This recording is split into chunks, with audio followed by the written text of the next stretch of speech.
नमस्कार जय जगन्नाथ दर्शक बंधु शुभ सकाळ मु लिपुन आपण मानकु स्वागत करूछि लिपुन ओडिया न्यूज को। आज हेउछि 9 तारिख जून मास रविवार। आज मु आपण पाखकु ओडिशा तथा देश विदेशर 25 टी बछा बछा गुरुत्वपूर्ण खबर नै करि आसीछि। जेउ खबर गुडी को आपण माने जानिबा निहाती जरूरी। तबे सेथि मध्यरे कालिया योजना, पीएम किसान योजना, ई श्रम card, ration card, Awas Yojana, आजिर पाणीपाग एवं महिलांकु मोदी देबे मागणा सिलाई मेसिन एवं आज 5 नुआ नियम लागू हेबो। सेथि पई भिडियोटी को शेष पर्यंत देखंतु। ता सहित आपण ए भिडियोटी को केउ जिल्लार देखुचंती हमकु कमेंट माध्यम रे जणातु। तेबे हम चैनल ले नुआ करि आसीथिले दया करी भिडियोटी गोटे लाइक करी चैनलटी को एबे ही सब्सक्राइब करि दियंतु। पाखरे आसुथिबा बेल आइकन को प्रेस कर रखंतु जा फल रे भली गुरुत्वपूर्ण खबर आसिले आपण सर्वप्रथमे नोटिफिकेशन जरिया रे पाई परिबे। तबे देरी न करी चलंतु आजिर खबर ऊपर नजर पकाइबा। आजिर प्रथम खबर एथर रथयात्रा रे पानी पाउच एवं पॉलिथिन बैग निषेध।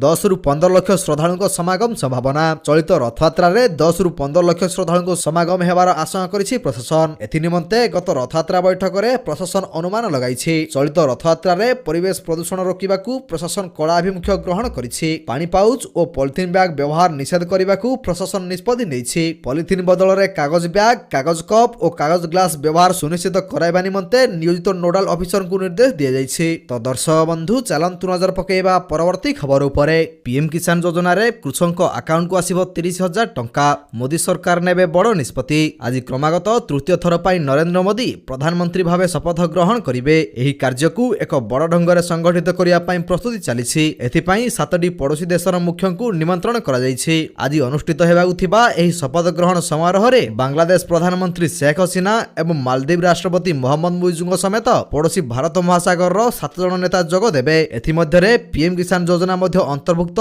जहा कृषक मान पाई विशेष उपयोगी अटे। तेबे एथिरे वार्षिक 6,000 टंका हार रे कृषक अकाउंट रे टंका जमा करा जाउछि। वर्तमान कृषक माने 17तम किस्ती पाई उत्साहर सहित अपेक्षा करिसंती। किंतु एही 17तम किस्ती आज मोदी तृतीय थर पाई शपथ ग्रहण करिवार एक सप्ताह पर कृषक अकाउंट को जीव। जेउथिरे चासी मानकु 2,000 टंका लेखाय मिलिबो। तबे जदि आपण मानकु पूर्वरु पीएम किसान योजना टंका मिलुछि एही टंकाडी मध्ये आपण मानकु मिलिबो। तबे दर्शक बंधु कोन आपणकर नाम पीएम किसान योजना रे अछि कि जदि अछि तेबे हमकु कमेंट माध्यम रे निश्चित भाव रे जणातु। तो दर्शक बंधु चलंतु नजर पकेइबा परवर्ती खबर उपरे। ग्रीष्म अवकाश परे खोलिबो विद्यालय।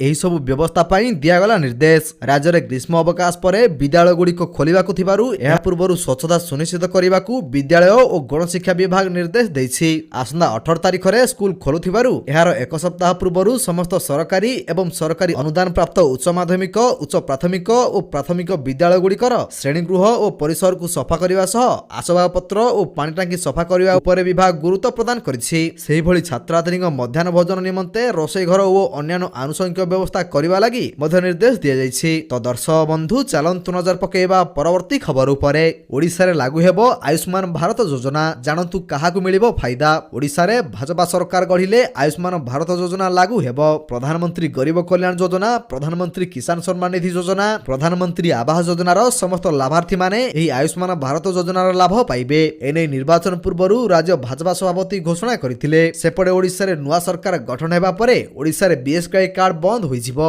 एही योजना अधीन रे वार्षिक 96.5 लाख रु ऊर्ध्व परिवार 5 लाख टंका चिकित्सा सहायता पाउथिबा बेले पाखापाखि एतिकी लोक आयुष्मान भारत रो लाभ पाई पारंती बोली कुहा जाउछि। तो दर्शक बंधु चलंतु नजर पकेइबा परवर्ती खबर उपरे। आगामी 5 घंटा पाई वर्षा और वज्रपात नै सतर्क रुहंतु। 6 जिल्ला को पाणीपाग विभाग रो ऑरेंज वार्निंग। राज्यर विभिन्न स्थान रे वज्रपात और वर्षा संभावना रहिछि। आगामी 5 घंटा मध्यरे राज्यर 6 जिल्ला रे वज्रपात, वर्षा और पवन हेबार संभावना थिबा नै पाणीपाग विभाग सूचना देवा सह ऑरेंज वार्निंग जारी करिछि। भुवनेश्वर आंचलिक पाणीपाग केंद्र पक्षरु जारी कराइथिबा सूचना अनुसार आगामी 5 घंटा मध्यरे ढेंकानाल, बालेश्वर, भद्रक, जाजपुर, केन्द्रापड़ा एवं कटक रे वज्रपात और वर्षा सह 40 रु 50 किलोमीटर बेगरे पवन बहि पारे। तो दर्शक बंधु चलंतु नजर पकेइबा परवर्ती खबर उपरे। मागणा रे मिलिबो सिलाई मेसिन। एही तारिखरु वितरण आरंभ। गरीब जनसाधारण पाई केंद्र सरकार अनेक योजना आरंभ करिसंती। केतेक योजना अधीन रे सरकार सीधा सड़क लोकंकु सहायता जोगाउछंती। एभଳି एक योजना माध्यम रे लोकंकु मागणा सिलाई मेसिन सह आर्थिक सहायता मध्य प्रदान करा जाउछि। तेबे एही मागणा सिलाई मेसिन स्कीम केंद्र सरकारक द्वारा आरंभ करा जाइछि। जेउथिरे महिला माने 9,000 टंका भी पाइबे। तेबे एही समस्त प्रकार सूचना सोशल मीडिया रे मध्य भाइराल हेबार लागिछि। वर्तमान एही सिलाई मेसिन लोकंकु वितरण भी आरंभ होइथिबा कुहा जाउछि। तेबे महिला मानकु आत्मनिर्भरशील करिबा एही योजनार मूल उद्देश्य। तेबे जदि आपण माने केंद्र सरकार ସରକାରଙ୍କର ଅନ୍ୟ ସବୁ ଯୋଜନାର ଲାଭ ପାଉଛନ୍ତି ଏହି ଯୋଜନାରେ ମଧ୍ୟ ମାଗଣା ସିଲେଇ ମେସିନ୍ ପାଇପାରିବେ। ତେବେ ଦର୍ଶକ ବନ୍ଧୁ କଣ ଆପଣମାନେ ସରକାରଙ୍କ ସବୁ ଯୋଜନାର ଲାଭ ପାଉଛନ୍ତି କି? ଯଦି ପାଉଛନ୍ତି ତେବେ ଆମକୁ କମେଣ୍ଟ ମାଧ୍ୟମରେ ନିଶ୍ଚିତ ଭାବରେ ୟେସ୍ ଲେଖିକି ଜଣାନ୍ତୁ। ତ ଦର୍ଶକ ବନ୍ଧୁ ଚାଲନ୍ତୁ ନଜର ପକାଇବା ପରବର୍ତ୍ତୀ ଖବର ଉପରେ। ଆପଣଙ୍କର ରାସନ କାର୍ଡ ଅଛି କି? ଖୁବ୍ ଶୀଘ୍ର ଫ୍ରି ରାସନ ସହ ମିଳିବ 7ଟି ସରକାରୀ ଯୋଜନାର ଲାଭ। ଏବେ ରାସନ କାର୍ଡଧାରୀଙ୍କ ପାଇଁ ଖୁସି ଖବର ଆସିଛି। ଏଣିକି ମାଗଣା ରାସନ ସହ ମିଳିବ 7ଟି ଯୋଜନାର ଲାଭ।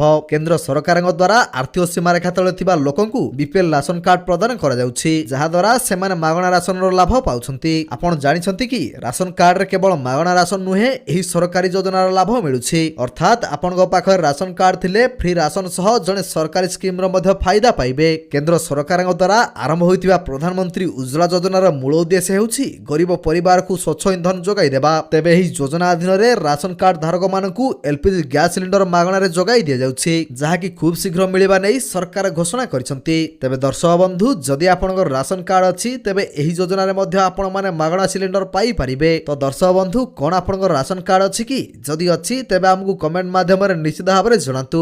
ତ ଦର୍ଶକ ବନ୍ଧୁ ଚାଲନ୍ତୁ ନଜର ପକାଇବା ପରବର୍ତ୍ତୀ ଖବର ଉପରେ। ମହିଳାଙ୍କୁ ସରକାରଙ୍କ ମହାଭେଟି, ଖାତାକୁ ଆସିବ 6,000 ଟଙ୍କା। କେବେ ଏବଂ କେମିତି ଆସିବ ଜାଣି ନିଅନ୍ତୁ। ପ୍ରତ୍ୟେକ ଶ୍ରେଣୀକୁ ଧ୍ୟାନରେ ରଖି ସରକାର ଯୋଜନା ଜାରି ରଖିଛନ୍ତି। ଅନେକ ଯୋଜନା କେନ୍ଦ୍ର ସରକାରଙ୍କ ଦ୍ୱାରା ପରିଚାଳିତ ହେଉଥିବା ବେଳେ କେତେକ ରାଜ୍ୟ ସରକାରଙ୍କ ତରଫରୁ ପରିଚାଳିତ ହେଉଛି। ଆଲୋଚନା କରାଯାଉଥିବା ଏହି ଯୋଜନାର ନାମ ହେଉଛି ପ୍ରଧାନମନ୍ତ୍ରୀ ମାତୃବନ୍ଦନା ଯୋଜନା। କେବଳ ସେହି ମହିଳାମାନେ ଏହି ଯୋଜନାର ଲାଭ ପାଇବେ ଯେଉଁମାନେ ଦାରିଦ୍ର୍ୟ ସୀମାରେଖା ତଳେ ବାସ କରନ୍ତି। ତେବେ ଆସନ୍ତୁ ଜାଣିବା କେଉଁ ବିଭାଗରେ ଏହି ଯୋଜନା ପାଇଁ ଆବେଦନ କରିବାକୁ ପଡ଼ିବ। ପ୍ରକୃତରେ ପ୍ରଧାନମନ୍ତ୍ରୀ ମାତୃତ୍ୱ ବନ୍ଦନା ଯୋଜନା କିଛି ମହିଳାଙ୍କ ପାଇଁ ସରକାର ଆରମ୍ଭ କରିଥିଲେ। ଏହାର ଅର୍ଥ ଶିଶୁର ଯତ୍ନ ନେବା ପାଇଁ କୌଣସି ଅଭାବ ନ ରହିବା ପାଇଁ ଗର୍ଭବତୀ ମହିଳାମାନଙ୍କୁ ଶିଶୁର ଯତ୍ନ ପାଇଁ 6,000 ଟଙ୍କା ଦିଆଯାଉଛି। ତ ଦର୍ଶକ ବନ୍ଧୁ ଚାଲନ୍ତୁ ନଜର ପକାଇବା ପରବର୍ତ୍ତୀ ଖବର ଉପରେ। ଶୌଚାଳୟ ଯୋଜନାରେ ମିଳିବ 12,000 ଟଙ୍କା। ଏମିତି କରନ୍ତୁ ଆବେଦନ। ଆମେ ସରକାରୀ ଯୋଜନା ସହ ଜଡ଼ିତ ଏକ ଯୋଜନା ବିଷୟରେ କହିବାକୁ ଯାଉଛୁ, ଯେଉଁଥିରେ ସମସ୍ତ ଲୋକଙ୍କୁ ସୁବିଧାଜନକ ଶୌଚାଳୟ ଯୋଗାଇ ଦେବାକୁ ପ୍ରତିଶ୍ରୁତି ଦିଆଯାଇଛି। ଯେଉଁମାନେ ଏହି ଯୋଜନା ସହ ଜଡ଼ିତ ଥିଲେ ସେମାନଙ୍କୁ ଶୌଚାଳୟ ନିର୍ମାଣ ପାଇଁ ଟଙ୍କା ଦିଆଯାଇଥିଲା, ଯେଉଁଥିରେ 12,000 ଟଙ୍କା ଲେଖାଏଁ ମିଳିଥିଲା। ଯଦି ଆପଣ ମଧ୍ୟ ଏହି ଯୋଜନାରେ ଯୋଗ ଦେବାକୁ ଚାହାନ୍ତି ତେବେ ଆପଣଙ୍କୁ ଏଥିପାଇଁ ଅନଲାଇନ୍ ଆବେଦନ କରିବାକୁ ପଡ଼ିବ। ତେବେ ଏହାପରେ ଆପଣ ଏହି ଯୋଜନାରେ ଯୋଗ ଦେଇପାରିବେ, ଯେଉଁଥିରେ ଆପଣଙ୍କୁ ଶୌଚାଳୟ ନିର୍ମାଣ ପାଇଁ 12,000 ଟଙ୍କା ଦେବେ ସରକାର। ତ ଦର୍ଶକ ବନ୍ଧୁ ଚାଲନ୍ତୁ ନଜର ପକାଇବା ପରବର୍ତ୍ତୀ ଖବର ଉପରେ। ପିଏମ୍ ମୁଦ୍ରା ଲୋନ୍ ଯୋଜନାରେ ସହଜ ସର୍ତ୍ତରେ 10 ଲକ୍ଷ ଟଙ୍କା ଋଣ। ପ୍ରଧାନମନ୍ତ୍ରୀ ମୁଦ୍ରା ଋଣ ଯୋଜନା ଦ୍ୱାରା ଦେଶର ସମସ୍ତ ନାଗରିକ ନିଜର ବ୍ୟବସାୟ ଆରମ୍ଭ କରିବା ପାଇଁ ସରକାର ଏହି ଯୋଜନା ଆରମ୍ଭ କରିଛନ୍ତି। ଏହି ଯୋଜନା ଆମ ଦେଶର ପ୍ରଧାନମନ୍ତ୍ରୀ ନରେନ୍ଦ୍ର ମୋଦିଙ୍କ ଦ୍ୱାରା ଆରମ୍ଭ ହୋଇଛି। ଯଦି ଆପଣ ଏକ ନୂତନ ବ୍ୟବସାୟ ଆରମ୍ଭ କରିବାକୁ କିମ୍ବା ଆପଣଙ୍କ ବ୍ୟବସାୟକୁ ଆହୁରି ବିସ୍ତାର କରିବାକୁ ଚାହୁଁଛନ୍ତି ତେବେ ଆପଣ ପ୍ରଧାନମନ୍ତ୍ରୀ ମୁଦ୍ରା ଋଣ ଯୋଜନା ମାଧ୍ୟମରେ 5ରୁ 10 ଲକ୍ଷ ଟଙ୍କା ପର୍ଯ୍ୟନ୍ତ ଋଣ ନେଇପାରିବେ। ଏହି ଯୋଜନା ମାଧ୍ୟମରେ ସରକାର ବର୍ତ୍ତମାନ ସମସ୍ତ ଅଭାବୀ ନାଗରିକଙ୍କୁ ବ୍ୟାଙ୍କରୁ କିଛି ସହଜ ସର୍ତ୍ତ ପ୍ରଦାନ କରୁଛନ୍ତି। ତ ଦର୍ଶକ ବନ୍ଧୁ ଚାଲନ୍ତୁ ନଜର ପକାଇବା ପରବର୍ତ୍ତୀ ଖବର ଉପରେ। ଲୋକସଭା ନିର୍ବାଚନ ପରେ ପୁଣି ଲାଗିଲା ମହଙ୍ଗା ବିଜୁଳିର ଝଟକା।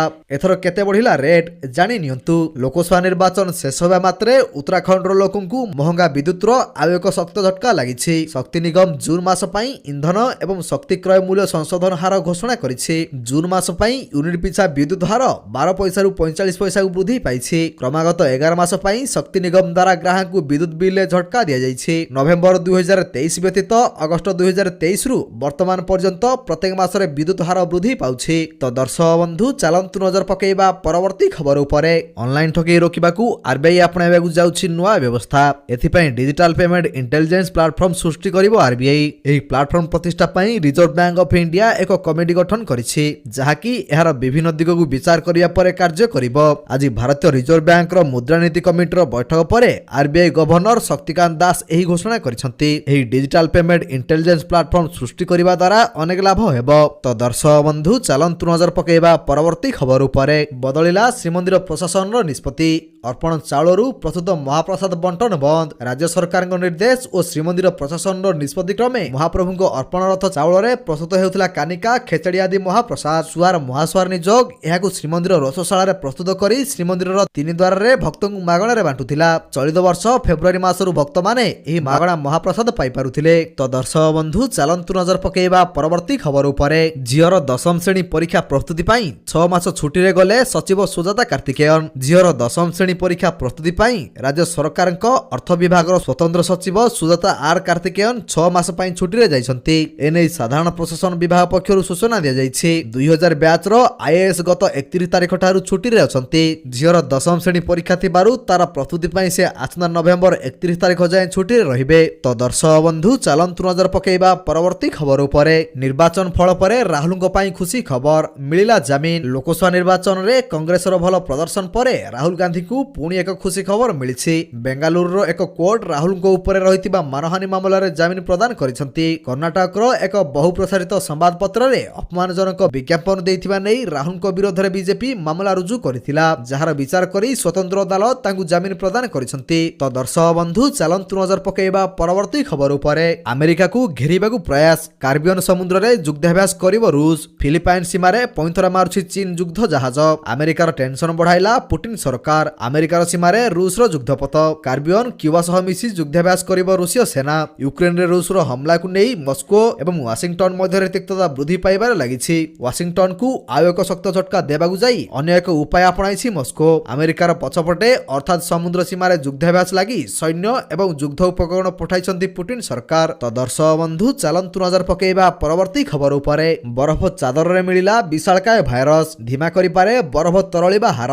ଗ୍ରୀନଲ୍ୟାଣ୍ଡର ବରଫ ଚାଦରରେ ବୈଜ୍ଞାନିକମାନେ ରହସ୍ୟମୟ ବିଶାଳକାୟ ଭାଇରସ ଆବିଷ୍କାର କରିଛନ୍ତି। 1981 ମସିହାରେ ମହାସାଗରରେ ଏହି ଭାଇରସ ପ୍ରଥମ ଥର ପାଇଁ ଚିହ୍ନଟ ହୋଇଥିଲା। ଏଗୁଡ଼ିକ ସାଧାରଣତଃ ସମୁଦ୍ରରେ ଶୈବାଳଗୁଡ଼ିକୁ ସଂକ୍ରମିତ କରନ୍ତି, କିନ୍ତୁ ପ୍ରଥମ ଥର ଏହି ବିଶାଳକାୟ ଭାଇରସ ବରଫ ଚାଦରରେ ଚିହ୍ନଟ ହୋଇଛି। ଡେନମାର୍କର ଆରହସ ବିଶ୍ୱବିଦ୍ୟାଳୟର ଅନୁସନ୍ଧାନକାରୀମାନେ ଏହାକୁ ଭଲ ଖବର ବୋଲି କହିଛନ୍ତି। ତ ଦର୍ଶକ ବନ୍ଧୁ ଚାଲନ୍ତୁ ନଜର ପକେଇବା ପରବର୍ତ୍ତୀ ଖବର ଉପରେ। ମୋଦିଙ୍କ ଶପଥ ଗ୍ରହଣ ପରେ ମିଳିବ ସରପ୍ରାଇଜ, ସରକାରୀ କର୍ମଚାରୀଙ୍କ ପାଇଁ ବଡ଼ ଘୋଷଣା କରିବେ କେନ୍ଦ୍ର ସରକାର। ଦେଶରେ ଲୋକସଭା ନିର୍ବାଚନର ଫଳାଫଳ ଘୋଷଣା ସରିଥିବା ବେଳେ ଆସନ୍ତା 9 ତାରିଖ ସନ୍ଧ୍ୟାରେ ପ୍ରଧାନମନ୍ତ୍ରୀ ତୃତୀୟ ଥର ପାଇଁ ଦେଶର ପ୍ରଧାନମନ୍ତ୍ରୀ ଭାବେ ଶପଥ ଗ୍ରହଣ କରିବାକୁ ଯାଉଛନ୍ତି। ତେବେ କ୍ରମାଗତ 3 ଥର ପ୍ରଧାନମନ୍ତ୍ରୀ ଭାବେ ଦାୟିତ୍ୱ ଗ୍ରହଣ କରି ମୋଦି ହ୍ୟାଟ୍ରିକ୍ ଅର୍ଜନ କରିଛନ୍ତି। ଏହି ଖୁସିର ମୁହୂର୍ତ୍ତରେ ପିଏମ୍ ମୋଦି ଦେଶବାସୀଙ୍କୁ ଏକ ବଡ଼ ଉପହାର ଦେଇପାରନ୍ତି। ଜୁନ୍ 4ରେ ଫଳାଫଳ ଘୋଷଣା ହେବା ପରେ କେନ୍ଦ୍ର ସରକାର ଦେଶବାସୀଙ୍କୁ ଏକ ବଡ଼ ଉପହାର ଦେବେ ବୋଲି ନିର୍ବାଚନ ପୂର୍ବରୁ ବେଶ ଚର୍ଚ୍ଚା ହୋଇଥିଲା। ତ ଦର୍ଶକ ବନ୍ଧୁ ଚାଲନ୍ତୁ ନଜର ପକେଇବା ପରବର୍ତ୍ତୀ ଖବର ଉପରେ। ନୂଆ ସରକାର ପ୍ରଭାବ, ସମସ୍ତ ରେକର୍ଡ ଭାଙ୍ଗିଲା ସେୟାର ମାର୍କେଟ। ଦେଶରେ ପୁଣି ଥରେ ମୋଦି ସରକାର ଏବଂ ରିଜର୍ଭ ବ୍ୟାଙ୍କର ନିଷ୍ପତ୍ତିର ପ୍ରଭାବ ସେୟାର ବଜାର ଉପରେ ପଡ଼ିଥିବା ଦେଖିବାକୁ ମିଳିଛି। ଷ୍ଟକ୍ ଏକ୍ସଚେଞ୍ଜ ସେନ୍ସେକ୍ସର ସୂଚକାଙ୍କ 1700 ଅଙ୍କ ବୃଦ୍ଧି ସହିତ ସମସ୍ତ ପୂର୍ବ ରେକର୍ଡ ଭାଙ୍ଗିଛି। ସେନ୍ସେକ୍ସ 76,795.31 ପଏଣ୍ଟରେ ପହଞ୍ଚି ଯାଇଛି। ପୂର୍ବରୁ ଏହି ରେକର୍ଡ 76,536.29 ପଏଣ୍ଟ ରହିଥିଲା। ଅନ୍ୟପଟେ ନ୍ୟାସନାଲ ଷ୍ଟକ୍ ଏକ୍ସଚେଞ୍ଜର ନିଫ୍ଟି 2.05%ରୁ ଅଧିକ ବୃଦ୍ଧି ପାଇ 23,290.15 ପଏଣ୍ଟରେ ବନ୍ଦ ହୋଇଛି। ତ ଦର୍ଶକ ବନ୍ଧୁ ଚାଲନ୍ତୁ ନଜର ପକେଇବା ପରବର୍ତ୍ତୀ ଖବର ଉପରେ। ପେଟ୍ରୋଲ ଓ ଡିଜେଲ ଦର ସ୍ଥିର, ଜାଣନ୍ତୁ ଆପଣଙ୍କ ସହରରେ କେତେ ଅଛି ତେଲ ରେଟ୍। ଭୁବନେଶ୍ୱରରେ ସ୍ଥିର ଅଛି ପେଟ୍ରୋଲ ଦାମ। ଆଜି ଭୁବନେଶ୍ୱରରେ ପେଟ୍ରୋଲ ଦାମ 101 ଟଙ୍କା 6 ପଇସା ରହିଛି। ଡିଜେଲ ଦାମ 92 ଟଙ୍କା 64 ପଇସା ରହିଛି। ପ୍ରତ୍ୟେକ ଦିନ ସକାଳ 6ଟାରେ ଏହି ଦାମ ପରିବର୍ତ୍ତନ କରାଯାଉଛି। ତେବେ ଦିଲ୍ଲୀରେ ପେଟ୍ରୋଲ ଦର 94 ଟଙ୍କା 72 ପଇସାକୁ ହ୍ରାସ ପାଇଥିବା ବେଳେ ଡିଜେଲ ଦର 87 ଟଙ୍କା 62 ପଇସାକୁ ହ୍ରାସ ପାଇଛି। ତ ଦର୍ଶକ ବନ୍ଧୁ ଚାଲନ୍ତୁ ନଜର ପକେଇବା ପରବର୍ତ୍ତୀ ଖବର ଉପରେ। କିଛି ଦିନର ବ୍ୟବଧାନ ପରେ ପୁଣି ବଢିଲା ସୁନା ଦର, ଜାଣନ୍ତୁ 10 ଗ୍ରାମ ପିଛା କେତେ ଅଛି ରେଟ୍। ଗତ କିଛି ଦିନ ହେବ ସୁନା ମୂଲ୍ୟରେ ହ୍ରାସ ଘଟିଥିଲା, କିନ୍ତୁ ଆଜି ସୁନା ଦର ବୃଦ୍ଧି ପାଇଛି। ସୁନା କିଣିବାକୁ ଚାହୁଁଥିଲେ ପ୍ରଥମେ ଜାଣନ୍ତୁ ଦାମ। ଆଜି ଭାରତୀୟ ବଜାରରେ 24 କ୍ୟାରେଟ ସୁନା ଦର 10 ଗ୍ରାମ ପ୍ରତି 73,420 ଟଙ୍କା ହୋଇଥିବା ବେଳେ 22 କ୍ୟାରେଟ ସୁନା ଦର 10 ଗ୍ରାମ ପ୍ରତି 67,300 ଟଙ୍କା ରହିଛି। ସେହିପରି ଭୁବନେଶ୍ୱରରେ 22 କ୍ୟାରେଟ ସୁନା ଦର 10 ଗ୍ରାମ ପ୍ରତି 67,350 ଟଙ୍କାରେ ପହଞ୍ଚିଥିବା ବେଳେ 24 କ୍ୟାରେଟ ସୁନା ମୂଲ୍ୟ 10 ଗ୍ରାମ ପ୍ରତି 73,470 ଟଙ୍କା ରହିଛି। ତ ଦର୍ଶକ ବନ୍ଧୁ ଚାଲନ୍ତୁ ନଜର ପକେଇବା ପରବର୍ତ୍ତୀ ଖବର ଉପରେ। ତ ଦର୍ଶକ ବନ୍ଧୁ ପ୍ରତ୍ୟେକ ଦିନ ଏହିପରି ସକାଳର ଗୁରୁତ୍ୱପୂର୍ଣ୍ଣ ଖବର ଗୁଡ଼ିକ ଦେଖିବା ପାଇଁ ଆମ ଚ୍ୟାନେଲକୁ ସବସ୍କ୍ରାଇବ କରିଦିଅନ୍ତୁ, କାହିଁକିନା ପ୍ରତ୍ୟେକ ଦିନର ଏହିପରି ବଛା ବଛା ଖବର ଗୁଡ଼ିଏ ଆମେ ଆପଣମାନଙ୍କ ପାଇଁ ନେଇକରି ଆସୁଛୁ, ଯାହାର ଅପଡେଟ୍ ଆପଣମାନେ ଆମ ଚ୍ୟାନେଲ ମାଧ୍ୟମରେ ପାଇପାରିବେ। ତେଣୁ ଚ୍ୟାନେଲକୁ ସବସ୍କ୍ରାଇବ କରି ବେଲ୍ ଆଇକନକୁ ପ୍ରେସ୍ କରିବା ପାଇଁ ଜମାରୁ ଭୁଲନ୍ତୁ ନାହିଁ। ଭିଡ଼ିଓଟିକୁ ଶେଷ ପର୍ଯ୍ୟନ୍ତ ଦେଖିଥିବାରୁ ଆପଣଙ୍କୁ ବହୁତ ବହୁତ ଧନ୍ୟବାଦ। ଜୟ ଜଗନ୍ନାଥ।